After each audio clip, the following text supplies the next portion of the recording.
Hello Capsuleer, my name is Gildy and welcome to EVE Online. A new expansion, Catalyst, has released, and even before it landed, everyone hailed it as one that will shake up mining, that will make it more fun, somehow, or how nothing will ever be the same. The plan of naming an expansion, with the name of the ship known the most for ganking miners aside, there is some really interesting ideas behind this, and ones that will evolve how certain playstyles can be approached. But overall, I think that this expansion might not have as great of an impact for an average Steve going out to mine a bit of belt ores while watching a movie after work. But I'll share my opinions at the end. First, let's jump into the shiny new things that came with the expansion. Mining players can now feel like they are on the heights of PvP, min-maxing if they can get the most out of the same rock. I'm just joking. Or am I? There has been a mechanic of mining crits introduced, which allows you to get more ore than there is in a rock if you hit a critical hit. The extra ore is not taken from the rock, but rather spawned. With this, we have two new skills. Mining Precision, giving you a 10% bonus to mining and ice harvesting crit chance, and then Mining Exploitation, that gives you 5% bonus to critical yield if you hit your critical hit. If you want even better results, you can use Mining Survey chipsets, which used to be survey scanners, giving extra crit chance, yield, and also lowering residue probability. On top of that, they enable an upgraded view of mining surveyors. More about them in a moment. I might start using those for smaller ships, but for my exhumers, I stick to tank. You're not going to trick me into lowering my HP there. Boosting ships also now have a way to help with this new mechanic, as brand new mining boost charge giving 50% bonus to mining crit success chance and 15% reduction to residue happening has been introduced. It's called the Mining Laser Efficiency Charge. Then we have brand new mutaplasmids for mining lasers. All the mining players can now join in the group of players that gamble their ISK to try to get the best possible result on their modules, getting an edge over the others. Another addition is the Mining Surveyor. In order to get basic data from the belt, you now have an extra button that scans the belt for you, showing you an estimation of the value of the rocks in the belt. However, if you want to know more, as in get the old survey scanner data of how sizable are the rocks, or a bar that shows you exactly how much ore is left in a rock when you are mining it, you will need either to have the chipset fit to your ship or have any of the mining boosts active in your fleet.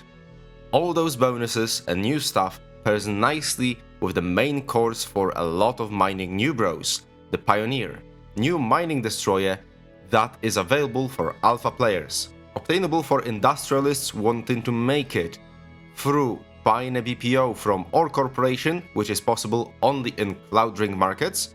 But if you want a ship right away, there is a chance to get it from the brand new Epic Arc, which is quite quick to do. I will go over the Epic Arc in a bit. Pioneer with 3 mining laser 2s gets up to 12.9 cubic meters per second mining speed with the fit I will share in the video description. It has an interesting advantage of having a bonus to mining laser range, having a great 24 km range with maxed skills, and also a slightly bigger mining hold of 8,000 cubic meters. Comparing it to a Venture which can only use 2 mining lasers, it does decently, with Venture pulling 8.8 cubic meters per second with an identical mining setup. When it comes to gas harvesting, Pioneer suddenly stops being as sexy though. It gets the same 5% harvesting speed bonus per skill level that a Venture gets, but rather than having a harvesting yield roll bonus of a Venture, which is 100%, it gets 25% roll bonus for harvesting speed. With 3 scoops, this puts it at theoretically exactly the same halving speed like that of a Venture, so I will be staying with frigates for the halving as they are faster, more agile and cheaper. Pioneer also gets a consortium issue variant, Same with the Venture now having a faction version. Both of the ships have a roll bonus to salvaging chance, making them an alternative for new bros trying to get a regular destroyer that has no chance bonus, or exploration frigates that only have the cycle time bonus for salvaging. On top of that, both of the ships get a roll bonus to critical hit chance, making them the gambling miners of choice.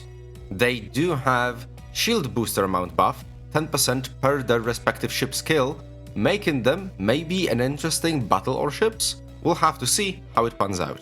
But that's not the last of the treats that ore provides for us. There is also a Tech 2 variant of the Mining Command Destroyer now, the Outrider. It gets bonus to both mining and shield command boosts, also allowing for micro-jump field generator usage. This might bring a new age of mining in small ninja fleets, either allowing you to hit the bush when you see the danger and land 100 km away from anyone warping into your site, or maybe even, if the cooldown is low enough, allow you to bush back and forth in wormhole gas sites, letting you jump all around the site, avoiding sleepers and continuing to have unbothered. Talking about this, it seems that Outrider and Pioneer might become a stepping stone for gas harvesting fleets rather than solo players.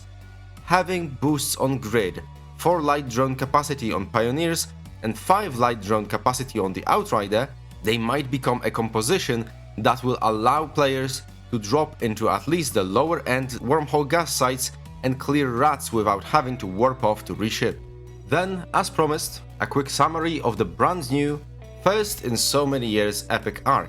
Fractured Legacy arc is available in Kisogo and consists of 3 missions that are supposed to show off the new mechanics as well as give you a Pioneer ship of your own to try out. To get the arc done as fast as possible, you need a Venture to start with, and only Venture due to limitations of the mission. With a spare mining laser and mining laser upgrade in cargo, a Survey chipset, and a data analyzer fit together with a micro warp drive in your mid slots. Example fit will be in the video description. I am keeping meta mining lasers in the fit for, first of all, newbies, and secondly, to not have any waste, as that might break the mission a little bit. First mission takes place a few jumps out in an ore site where you are tasked with blending in with a group of miners running the brand new phased fields. New site that spawns in low-sec and null-sec, so I won't be talking about them for now, need to figure them out before I really give my opinion on them. You run around mining out rocks, and this is where the micro warp drive comes in clutch. There is a lot of distance to cover, so you need to burn from rock to rock and mine out 15 of them before you go and hack an ore communication array. Handing the mission in gets you a Pioneer for free, which you need to swap to with the spare modules you brought. Second mission gets you to board your newly acquired destroyer and run to help Sisters of Eve investigate those new ores that were found by Ore Corporation. You help them by using the new survey scanner, then right-click to see details of your scan. You need to get 4000 units of the Veldspar isotope of the lower density, so the one that has the same number of rocks but lower volume, 2100 cubic meters in this case. Once you hand your rocks in, you go and finish the mission, that's it. Last mission rewards you with a BPC for a phase anchor, and once more, we need the data analyzer to be fitted on our ship. After another quick trip, you enter a field where you need to clear at least one rubble rock to get through them and slide between mines that are visible on your screen as red spheres. Then you get a choice if you want to download data hidden in the structure or destroy it. And that's the arc. Lastly, I just wanted to mention that Isogen is back on the menu, boys. Between 0.5 and 0.8 security systems in HiSec, there can be lots of ore showing up. Umber, Kernite in small, average and large sites. I tried a large Umber site in Orca and 2 Mackinaws with 7 others on site and got around 140 million ISK worth of Umber, so the sites can be quite decent in size. Apart from the new mining anomalies, we got 2 more things that were not in New Eden before really, and if they were, I haven't seen them since 2019. It is the mining signatures that you can scan down like hidden Omber deposit, and mining the anomalies can lead to an escalation that has a whole table of different ore types you can get in it. Screenshot of the belt composition is on the screen right now. There is also lost for years now for variety of all the ores popping up in the anomalies. Though I am not a fan of the new naming convention. I would have been way more excited to see the good old stable Veldspar in belts again, rather than grade 4. The grades of the ore could be in the type column, while the names are still visible in the name column of your overview for the immersion in the game world. Overall, this is going to be better for the average person wanting to run around and shoot space pixels, as the new ores flood the market and drop the prices of minerals. However, for miners, this might lead to a crash of all minerals up to Isogen, meaning that they will have to keep mining more for the same income they had prior to the expansion. Oh, and really, last thing, we got a button to compress all ore in your ship. Hit escape, go to keybinds, type in compress in the menu, and bind it to a key so you don't have to keep right-click compressing anymore. To give you my own opinion on this, as I mentioned a moment ago, for miners sitting in belts, this might be a hit to their profitability when market adjusts to the new ores and minerals flooding it. Overall, people that want to go around chasing anomalies will get more ISK thanks to the availability of Isogen, and it might get some of them to actually leave further than 3 jumps from their HQ. However, the expansion does not in any way address high-sec moons. They have taken a massive hit when Metanox moon drills were introduced, as R4 moon goo started oozing out of all of the moons that never had that goo mined.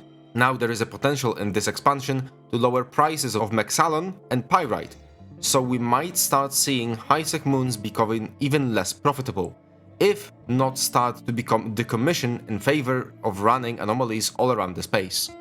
And that's all I have for you today. Do you have any parts of the expansion you already had contact with? Anything you're excited for? Let me know in the comments. As usual, if you drop any comment under the video, add your in-game name to it. I will be choosing 6 random comments from under this video and give partner exclusive ship skins you see on the screen to the winners. Only original comments count, not answering to someone's comment. 4 more skins will be given away on my Discord server, link in the video description. Both giveaways will finish 3 days from this video being published. If you would like to support me, you can use my referral link in the video description to get 1 million skill points. You lose nothing and I get a kickback from your first purchases done in the EVE Online store if you used it. Other way, without a cost to you, is to use code GILDY either in the EVE store or on the Marquee Dragon website. It supports me as I receive a small commission from the purchases done with the code. Lastly, if you want to throw a coin or 2 my way and get a badge next to your name when you comment, you can join the channel. Click the join button below the video to see the details. If you enjoyed this video, share it with a corp mate that might need it, leave a like and subscribe to see my future uploads. If you are interested in what I will talk about next, my videos go up on Sundays. And if we never see each other in space again, Capsulia, fly safe.